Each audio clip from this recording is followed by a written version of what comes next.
Welcome to Help the Helpers, and we're so happy and lucky to have Steve back with us. And Steve is such a master at finding these little pithy ways of saying it all. And and he has some wonderful ways of sort of mapping loss and grief and how we need to hold each other through times of loss. So I'm very, very happy that you're doing this, Steve. Thank you. And I'm grateful to have a chance to do it in spite of my every usual nervousness. I'm very grateful to be able to do this, and it's I guess couple of months ago I was thinking about some pathways of learning and offering varying things, and there were three. And one of them was grieving and loss, and so I wasn't entirely sure why it was that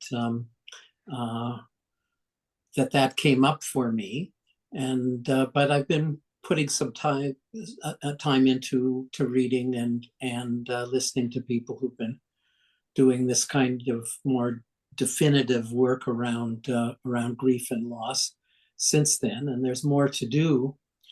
But one of the reasons that I'm grateful to do this is have a chance to kind of organize some things in some way, and also given that it's the helpers format, there's going to be opportunities, of course, for people to reflect and share what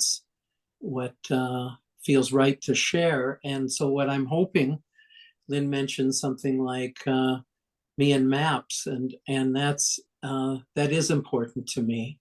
Not necessarily to give a map that would be, that would be all useful for everyone, but that would be a jumping off point.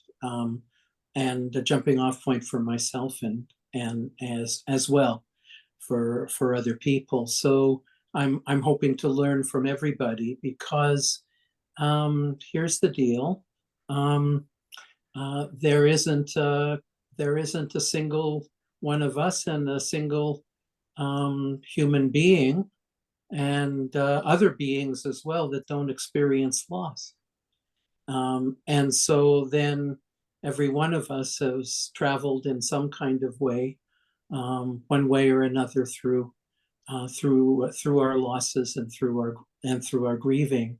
And so there are, in the reflections that people are sharing, there's going to be some version of wisdom from people's own experiences and own thoughts and such that will be able to help me. So that's my wish for today, for my selfish wish for today, and also to have an opportunity to do some sharing. And so I think to myself, kind of in more specifically, why now? And what makes this particularly relevant to me at this particular point, one is that has to do with the particular stage of life that I'm in now. I'm in my 70s, and there's it's a time of losses of one fashion or another. And I guess kind of expect that will come my way in terms of me, and also people who matter to me. And as I was mentioning it, as we were preparing, I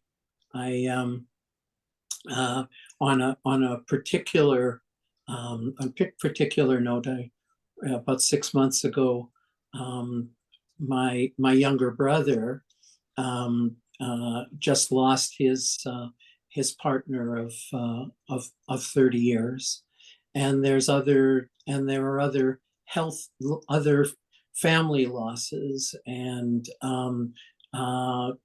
both health and ability, and that's going on, and then some other kind of and some sort of extended family kind of losses that are going on. And on only a semi-humorous kind of level, I'll say that the brother who I would like to be able to be present for, and have been as best as I can, who lost his spouse, my sister-in-law. I could say he was one of my early. His birth was one of my early losses, as I was I was the firstborn, and 5 years before he came and took over the stage from his older brother. And jokingly, about half a dozen or more years ago, I joked with him about saying that I'd forgiven him for being born. So these losses come in different kinds of ways. So that was a kind of a moving aside.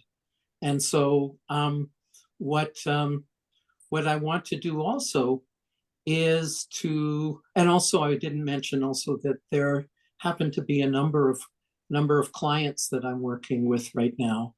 And while everybody that I'm working with, the loss dimension, or looking through lost lenses, can be important. I have some people that I'm working with right now who are going through some pretty some very significant losses, and so that wanting to be able to be a presence and a guide in some kind of way, and have some kinds of maps. There was a philosopher, and I haven't, a philosopher or historian, somebody will have to correct me, who, Korzybinski was his name, and he had a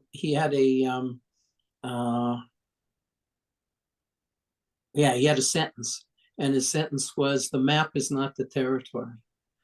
And so any of the maps that I may be offering, let's recognize, of course, that the map is not the territory, but doesn't mean we couldn't use them in some kind of way, and that they can't be valuable. So I want to be able, in some way or another, with this honor notion of honoring our losses, I want to honor this particular conversation. There's a few people I feel like I'm doing this in honor of. So in honor of my brother, in honor of my oldest granddaughter, who's about almost 4 years old, who now has become a big sister, and so far she's doing okay. But there will be times that she'll be envious, and that kind of thing, as she loses some of that. Also, an honoring of many years ago, when I was going through this was over 40 years ago now, almost 45 years ago, when I was going through a separation and divorce. I had a therapist. Her name was Gretchen, and I also want to honor her, because one of the things that she did for me is that whenever I would get kind of teary or get choked up in some kind of way, she would say, "Take your time." And I've carried that forward in my life and in my work. So it's an honoring of her, and wherever she may be, and also a recognition of Kathy McGuire's work on tears. That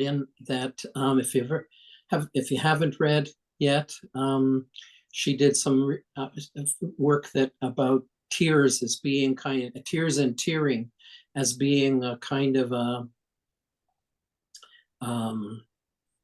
if you kind of follow it in a focusing and felt sensing kind of way, can take us to what matters most to us, and that can be that's extremely valuable, and which has influenced my work. And a phrase that came out of my own experience has been something like, what's worthy of your tears right now? So it's kind of another way of honoring loss and tears. So that's kind of the why. And then it's kind of like why I'm attracted to this at this point, but also kind of why honor loss. And I think it's kind of implied in the words about, honoring and listening to tears, which I sometimes think of as being like, tears are kind of like the Hansel and Gretel and the breadcrumbs, and they're following them to grandma's house. And if we can kind of follow the tears, are like breadcrumbs, to what is core and most important and deeply important for us. So, so it's something that is real. It's something that has the potential to help us as we kind of travel through it. And or after we've spent some time with it on the journey, that there's some potential that's in there. Before I go and start giving my words about the potential, what I'd like to do is I'd like to ask you to just kind of settle in it's a very, very brief attunement, but just however it is that you get grounded, and just kind of see, maybe drop the word loss to inside, and it's what comes up, what comes up for me about that word loss.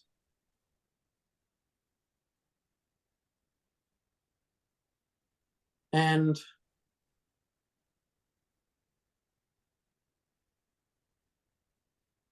just kind of, you might want to, maybe a word will come, or a phrase, maybe an image, and possibly a memory, but just what comes for you in relationship to that word, loss.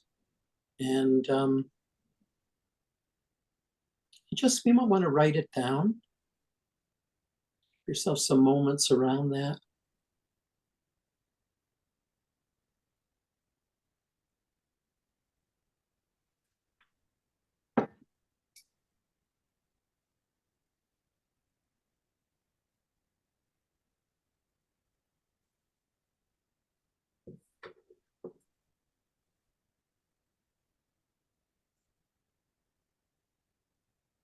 And I'm sure that there will be more that will come. But just for now, for our time and our limited time together, anybody want to share what comes for them or in relationship to the word loss?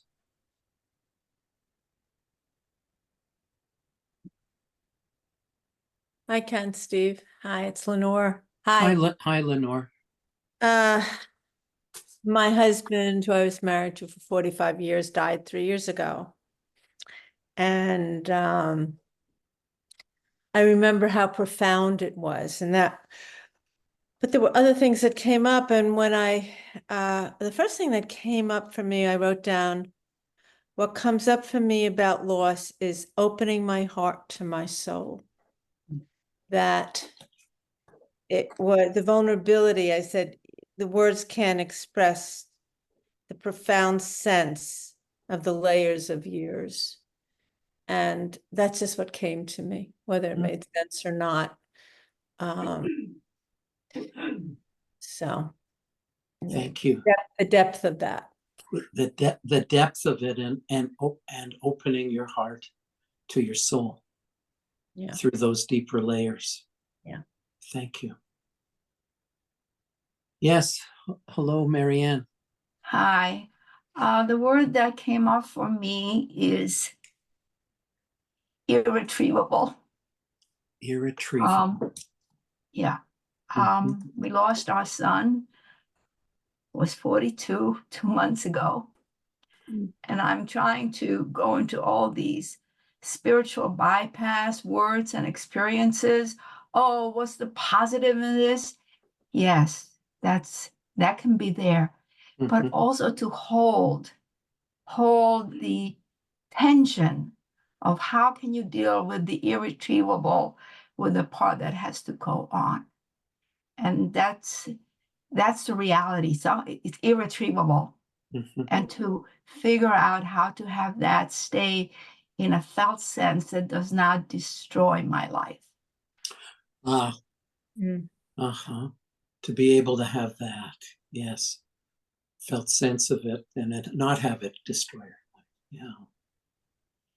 Anyone else to I share? can share, Steve. What came up for me as soon as you were speaking for some reason was my husband passed away in 2011, and he was obsessed with this Victorian house and wanted me to move in it. And for the 3 years that he was sick, I would have to take him past this house. And at the end, when he was almost dying, we knew that he was getting sicker and things were happening.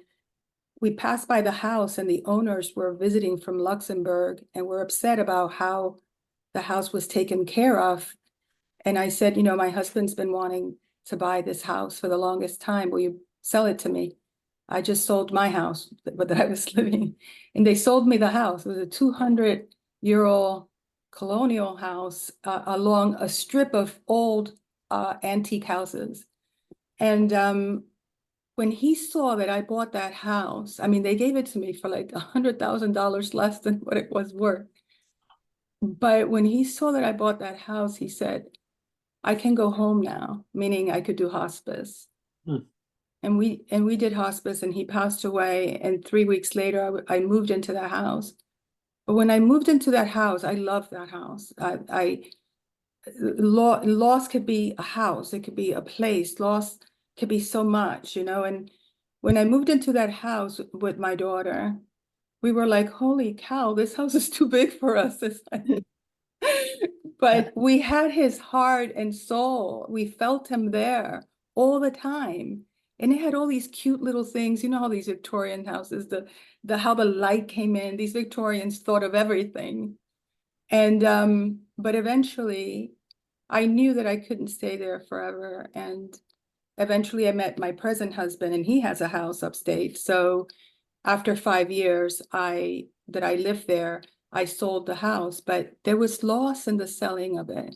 There was a loss in whatever it represented, so many things. And I always think of it. And as soon as you said loss, like the house popped up. And I write fiction, and I've been writing that story forever. It's called The House on Ellis, because it was on Ellis Ave and in Ossining. And you kind of inspired me to go back and to be in that experience of the love that was there because of him, and whatever all that meant to him. But he felt like it was meant for me. So Anyway, I just wrote on my journal, loss can be so many things that are sometimes related to death and sometimes, related to things that are not death. Mhm. Other things that are meaningful Mhm. in a deep way. Thank you.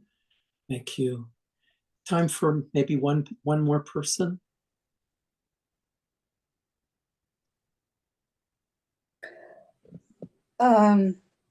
June speaking. Hello. June?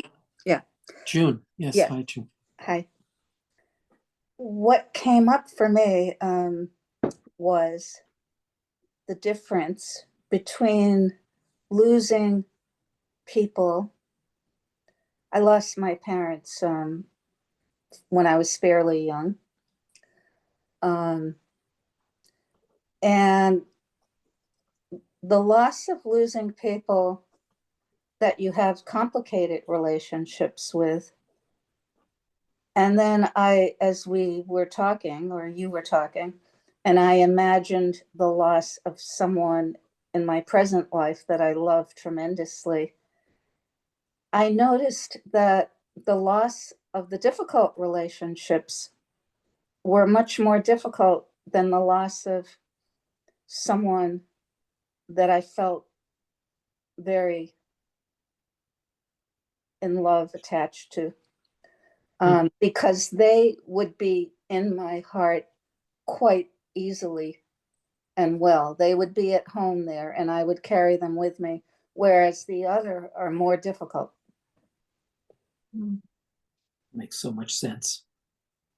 Mhm. Thank you.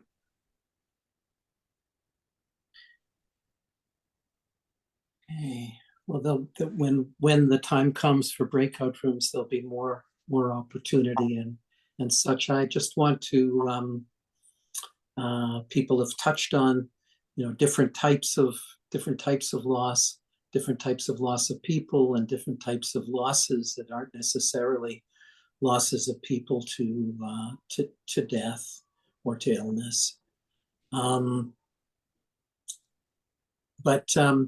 to rejection. I just wanted to share something again, back to me and maps and all of that. Back about, it's pushing 14 years now. In December was a terribly so many things that got turned upside down. And at that particular point, my wife was struggling with to stay alive, and after going into sudden septic shock. Anyhow, there was all of that, and my father was dying right around that particular time, and then anyway, lots of stuff. Anyway, a friend of mine who's a friend and a colleague, he reached out to me and said, how are you doing? And I either spoke to him or wrote back to him and said, I'm reeling. And he said some version of course, and validated that. And then being the hopeful and I call myself a redemption junkie in some kind of way, but just kind of like, those are the kind of movies I like. But what came up for me was I couldn't leave it at reeling.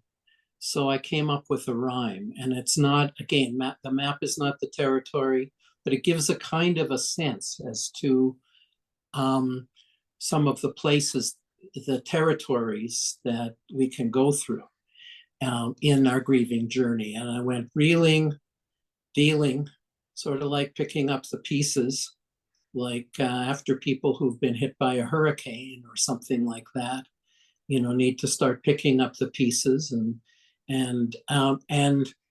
then when things are steady enough, something like healing. So reeling, dealing, healing, I couldn't stop there, and I didn't have an answer for it, but I kept going, revealing. So, what's the revealing thing? And it's been a lot of years since that came up for me. And so at that point I was looking, maybe is there some sort of divine purpose to this, big wrecking ball that was happening in our lives.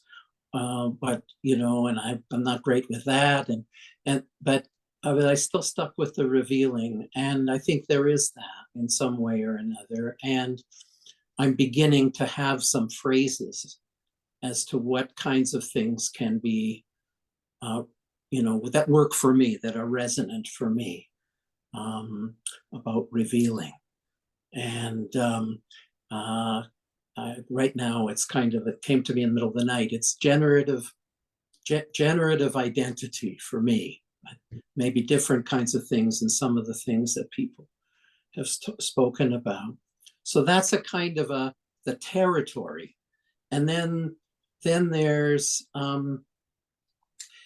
in another time of loss, there was somebody who, around that time of the many years ago divorce, 45 years ago divorce, there was someone who was in theater director, who my ex-wife was working with, and he gave her a book. He must have sensed something was going to happen.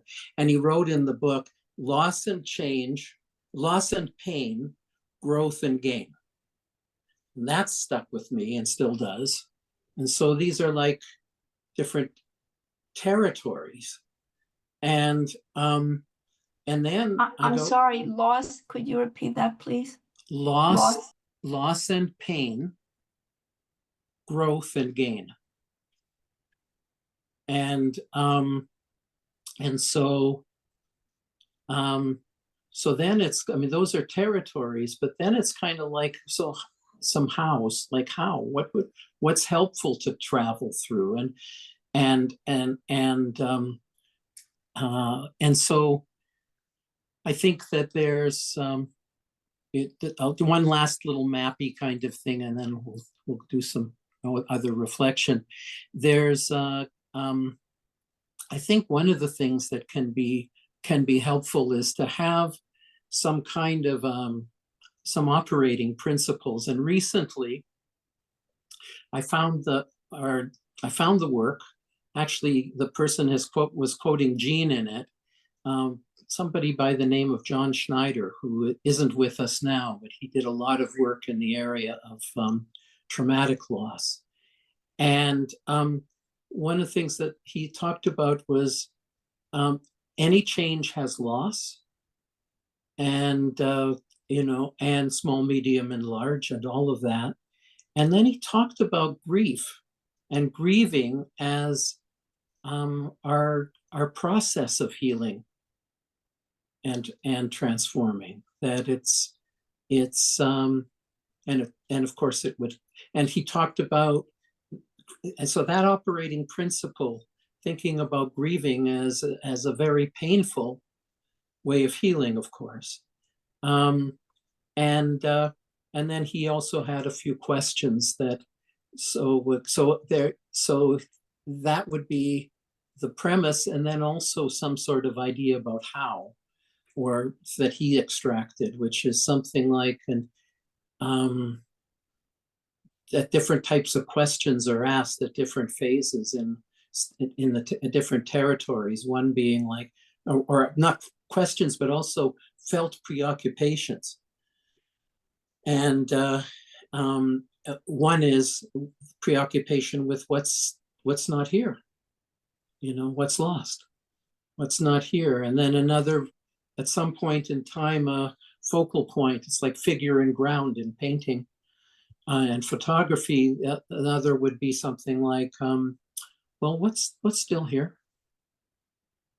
And then he spoke of something else, which is kind of like, what's another kind of focal point, what's possible.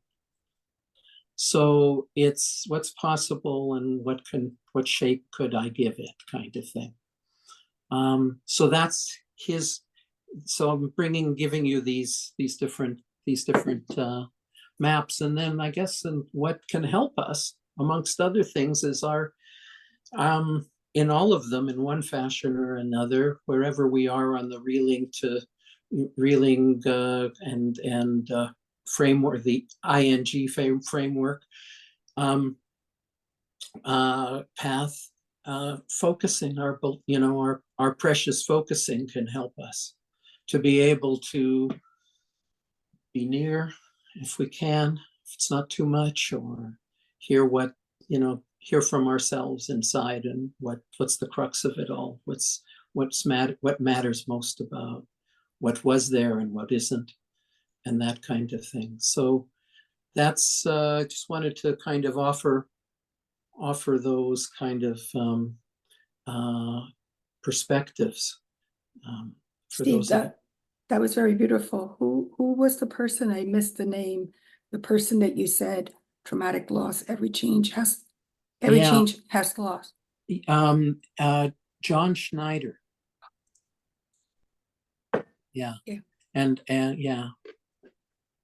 And I first heard about him on some, on the focusing discussion list. Somebody mentioned his name. And so here are some different frames. And so what I'd like to do is just take a breath and guide you in an attunement, and then we can go out into breakout rooms.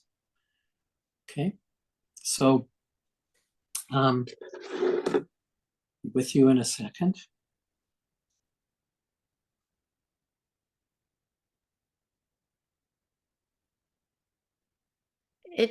So yeah. Actually, you know what? Go ahead. Sorry. I was thinking for people who for whom English isn't their first language, maybe to talk a little bit about what reeling is. Okay. Such a yes, absolutely. self-dense word, but people may not know it. Well, yeah. Knocked over and can barely keep our balance, to put to even put one foot in front of the other. And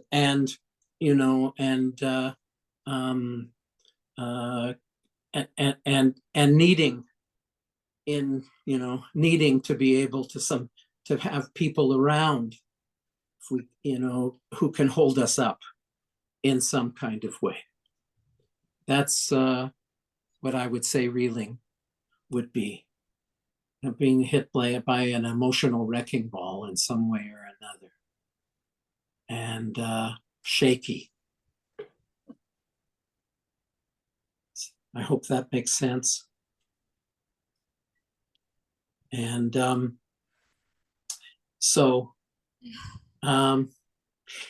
yeah. So if you can just kind of take some moments and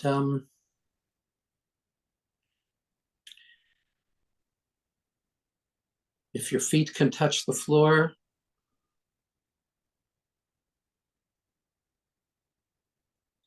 you may want to notice that point of contact between your feet and the floor.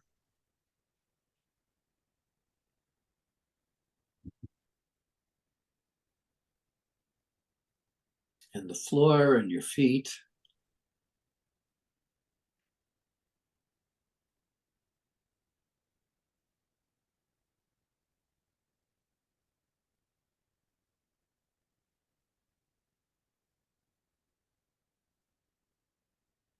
You just go back and forth.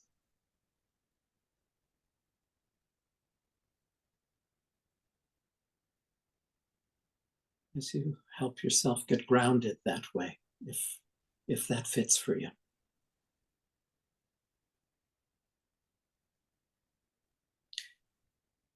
And you may be comfortable with just kind of noticing how the chair that you're sitting on supports you.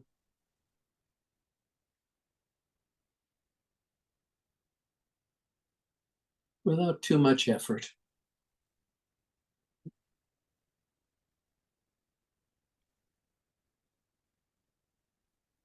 On your part.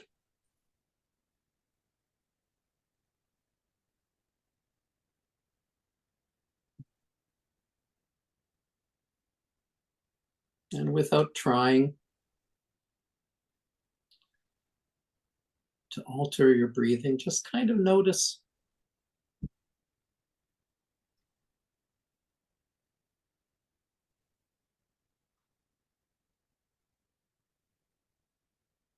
the movement of your breath.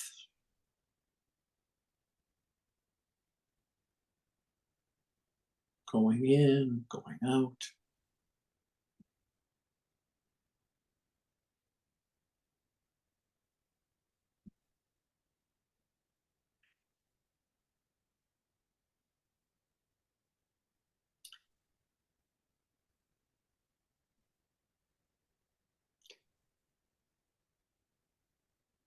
I'd like you to think back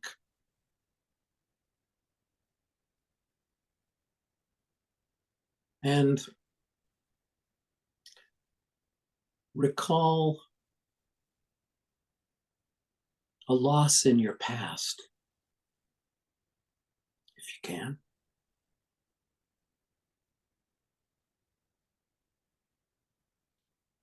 That you traveled through.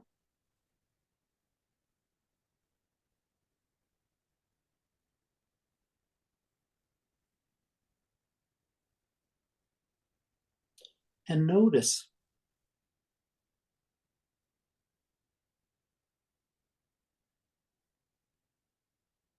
when you find that,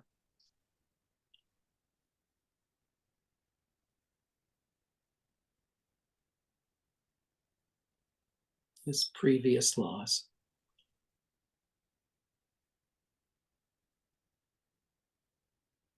When you look back from now,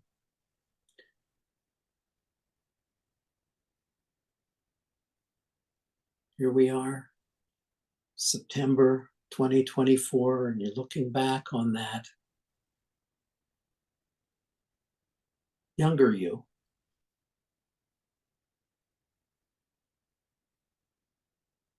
From a different time in the story of you.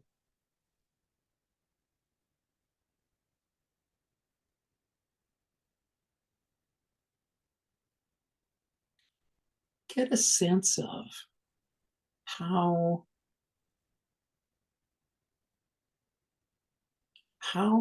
that lost journey may have informed who and how you are today in this chapter of your life.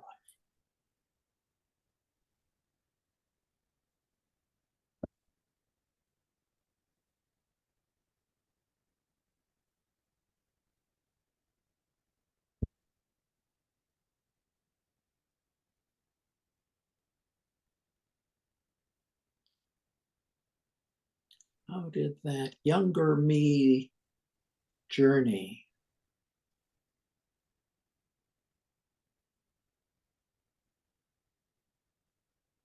younger than I am now journey inform who and how it feels to be me?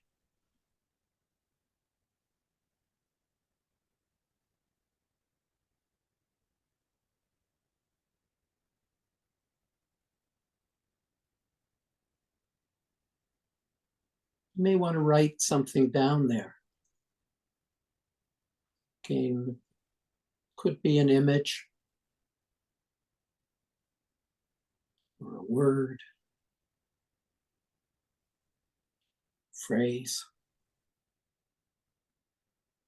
gesture.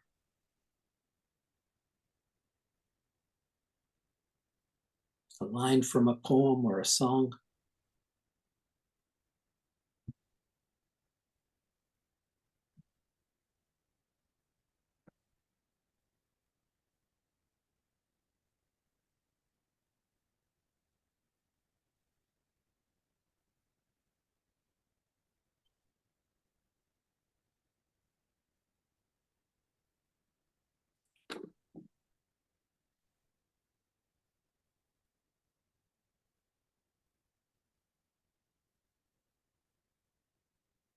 And maybe this will be relevant for you when you're listening to each other in breakout rooms. If there was a something, or is a something that the you here and now might want to say to that younger loss and grief journeyer.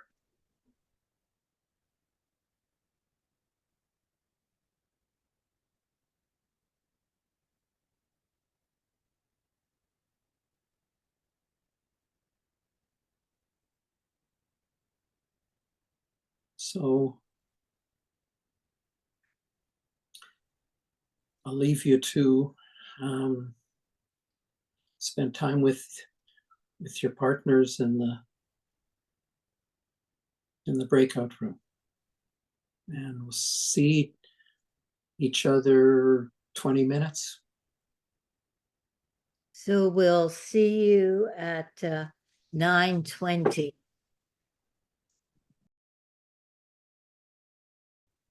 Yeah, it's quite the topic. Yes. Yeah, and numbers of people have had some significant, really significant losses of loved ones, mates.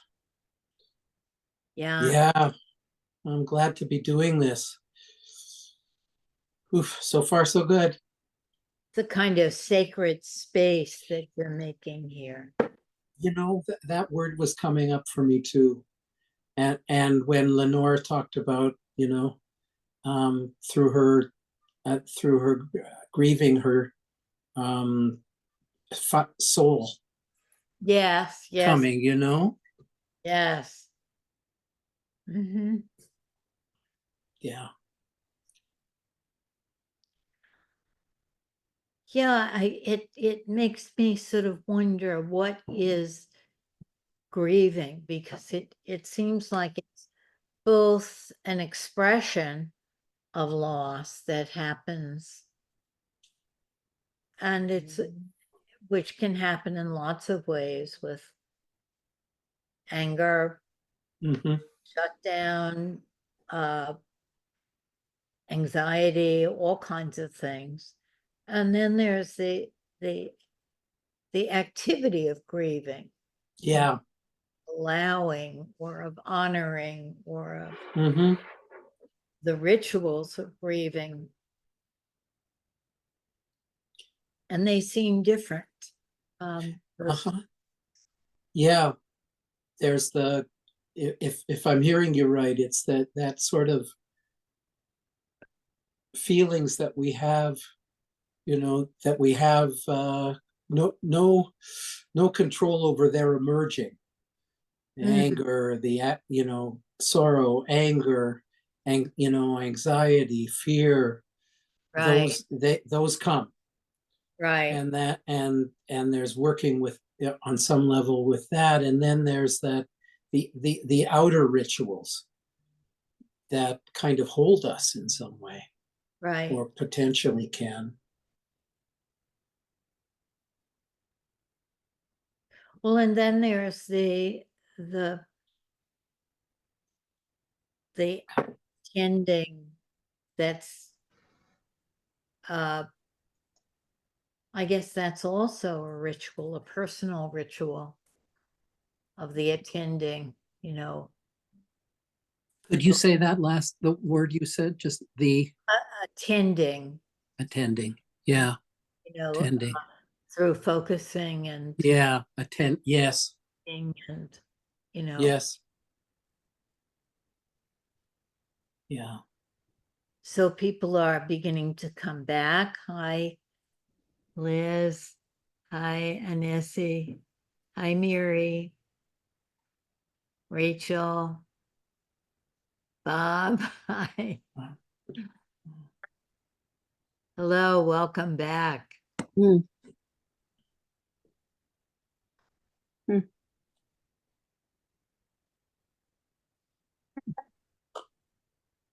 Yes, so we're eager to hear Here.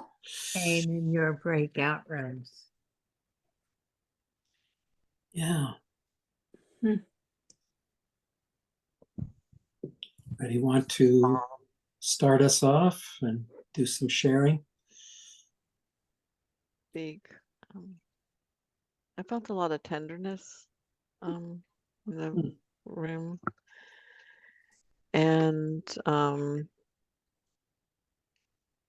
I found myself, honestly, when we were going through the guided exercise, I'm going through some loss as we speak, through a marital separation, and I seem more focused on that. And but when we were speaking in the breakout room, I actually spanned like 45 years of loss. Like I lost a son at birth 45 years ago and wasn't able to grieve it. My husband at the time just wanted to sweep it under the rug, and it took me years to realize that I hadn't even grieved that loss. You know, and then I brought in losses. Like in 2020, I lost both of my parents, and not a good way that things happened. And then the loss that I'm processing now, it just seems like it's not a single moment or a single event or a single occasion. You know, that it's, you know, we can process the loss. I feel like I've done fairly well with losing my parents. I feel them here with me. So I kind of hold them in that way. But anyway, it just struck me of how it's not really a single thing or an event. It's like I can't think of the word, but like I'm kind of doing this motion, like it's a bigger experience. I think it touches more than I might have realized. Loss and grief. Thank you. Thank you. A bigger experience, like a dimension of life or something. Yeah. Well, it surprised me when I brought up that, you know, I first talked about my current experience and the loss and you know, the trauma that's happening through that. And then I spoke about my parents, and then my brother-in-law who died a year ago, and then it just all of a sudden I'm back to my son 45 years ago, and it just it's an experience, and so I guess broader, more expansive than I had realized. Oh, thank you.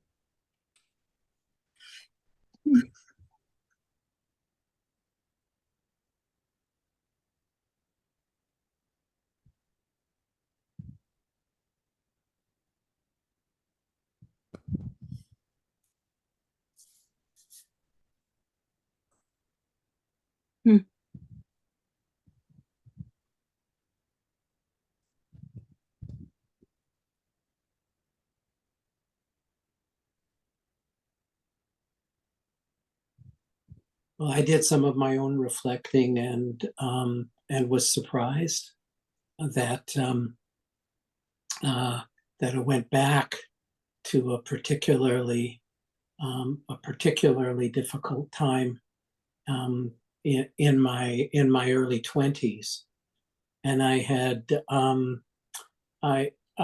had lasted for a couple of years and was formative in many ways, and I hadn't thought about that from the vantage point of what that younger guy lost, what the losses were. So it kind of, just follow the thread backwards to some place I hadn't even thought of in those terms. And I'm glad that I did. Anyone else?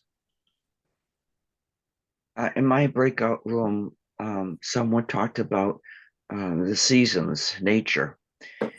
And so summer dwarfs into fall and so forth. And all that happens without concepts. It just happens. And my takeaway is presence is eternal. Eternal.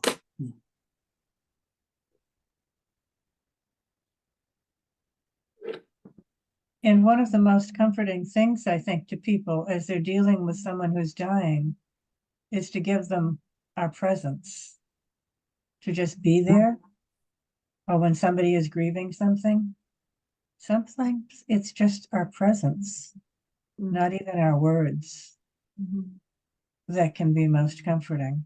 Yeah. Mm. Yeah.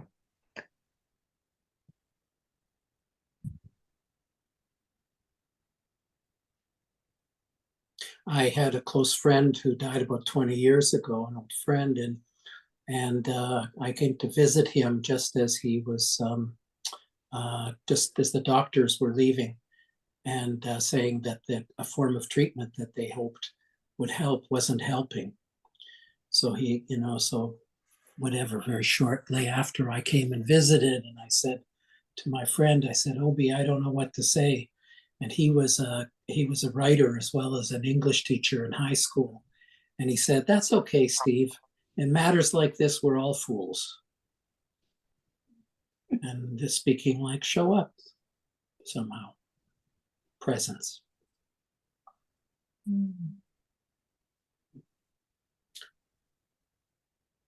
But when I reflected on the inquiry, how did that younger version of me or that journey inform me who and how it feels to be me now? What came up is that how I used my son, I'm gonna say used, it's not really the word, how essential he was in my feeling larger than life that he brought into my reality, and the vibrancy, especially how kids can do that. But he in particular, he was special needs, and he was so connected because he didn't have the ego constraints that we work with about producing, about judgments, all kinds of stuff. And how am I going to be able to go to that place where he was? And that felt, and I shared in my group, in my breakout room, that feels reeling. Like I don't know how I'm going to be able to replace that boundless connection, spiritual connection that he operated with.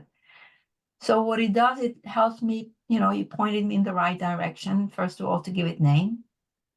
And secondly, where my work is, what it is I can do to incorporate that in moving forward at the edge, yeah.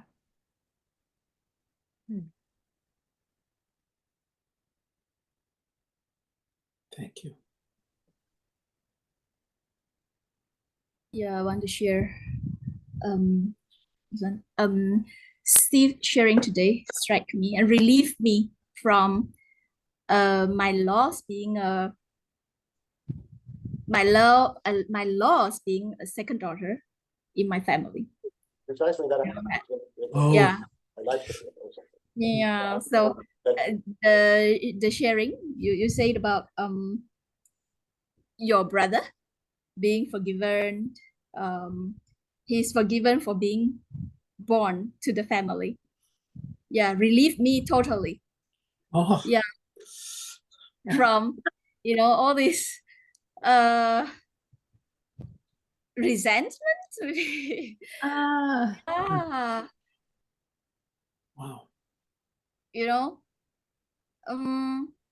Yeah, I think there's flow of appreciation of towards my brother, bringing joy to the family instead. Mhm. Yeah. Mhm. So loss for me is acknowledging the loss itself is actually becoming more real to the Mm. situation. Yeah. Somehow, yeah, somehow acknowledging it, but giving it some words in some way or another makes it more real, Yes. and then something else And can come. it gives a sense of flipping. Flip. Flip, yeah, Flipping, yeah, yes. Yeah. Thank Hmm. you. thank you. It came to me how connected loss and having are, that when you feel the loss of something, you're also feeling the experience of having it, that you might Yeah. not notice so much the having as when it's missing. Yes. I really like, Steve, your word honoring, that there's something about honoring the having had and then losing. Yeah, I had a very hard year last year, and I would wake up wanting to be grateful to life, and I would find myself writing in my journal all these things that I was upset about or scared about or had lost or was losing. And I wondered why I needed to do that. And then I was a little judgmental about it. Like, I wake up and make this list of all my suras, all my problems, losses. And then I realized that was my way of clearing a space and my way of grieving, just writing it down, those feelings, and then somehow that could release. Mm.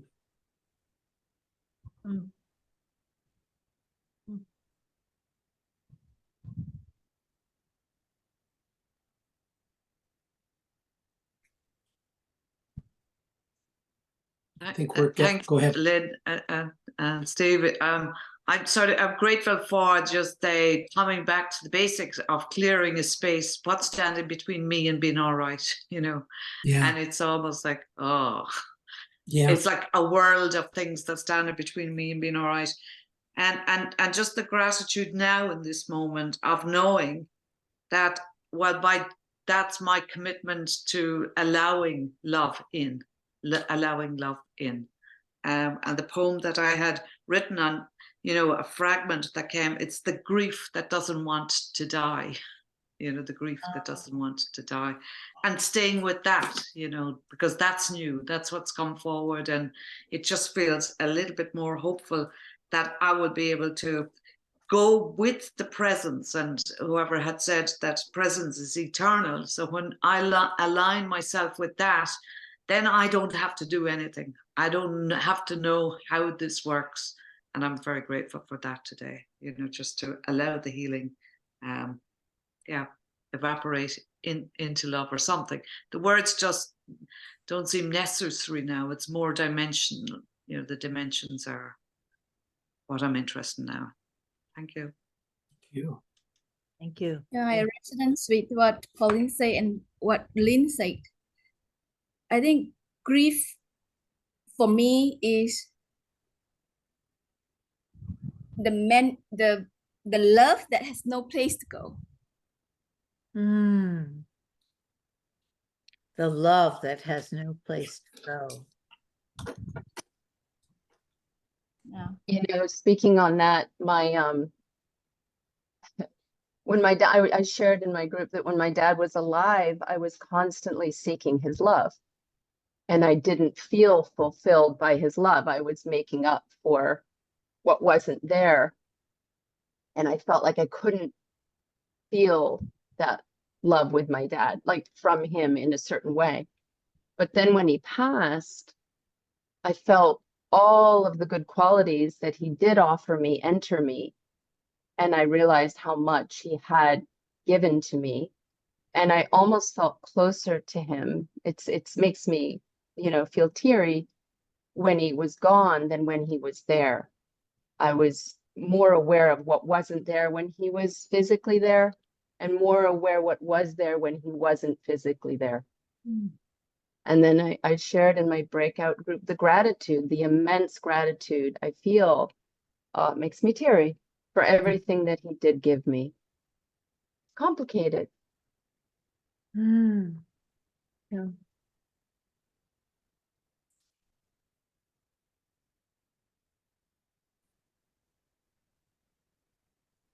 Oh, that was so beautifully said. That's exactly how I felt about my mother. Right. Thank you.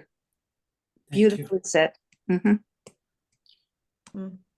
Yes, I really resonate. Thank you. Yeah. Yes.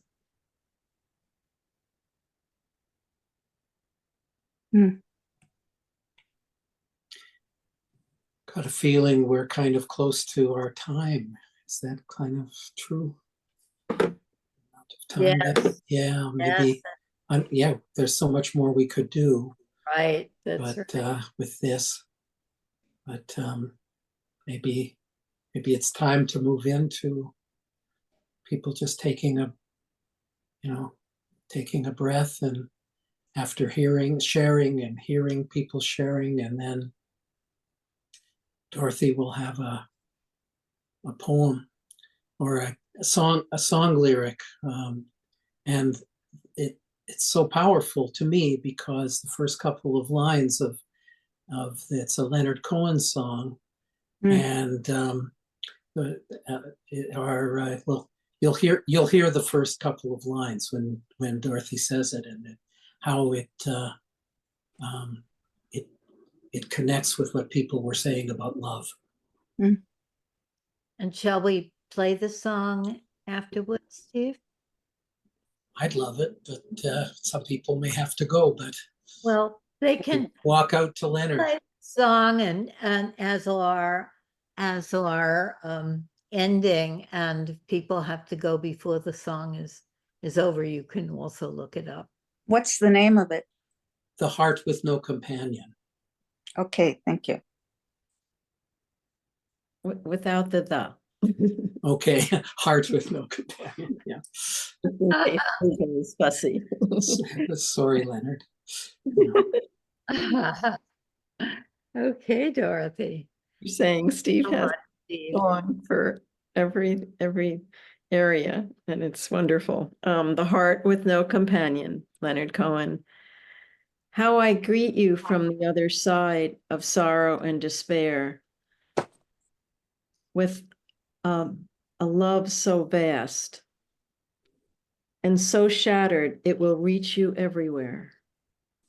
And I sing this for the captain whose ship has not been built, for the mother in confusion, her cradle still unfilled, for the heart with no companion, for the soul without a king, for the prima ballerina who cannot dance to anything. Through the days of shame that are coming, through the nights of wild distress, though your promise count for nothing, you must keep it nonetheless. You must keep it for the captain whose ship has not been built, for the mother in confusion, her cradle still unfilled, for the heart with no companion, for the soul without a king, for the prima ballerina who cannot dance to anything. How I greet you from the other side of sorrow and despair, with a love so vast and so shattered It will reach you everywhere. Thank you. I think Kristine was, yeah. Yeah, there we go. Hmm. Well, maybe we can end with, instead of the song, we can end with another Leonard Cohen line that people love. Let's forget our perfect offering. There's a crack in everything. That's how the light gets in. So we have a crack in our intention here. But it was a good intention. Absolutely. And you can Thank certainly. you, everybody. Thank you, Steve. Thank you, Steve. Thank you. Thank you very much. Thank Everybody. you. Oh. Thank you, Lynn. Thank you, everyone. Thank you, everyone. Bye-bye. Bye-bye. See you Bye. next week. Yep.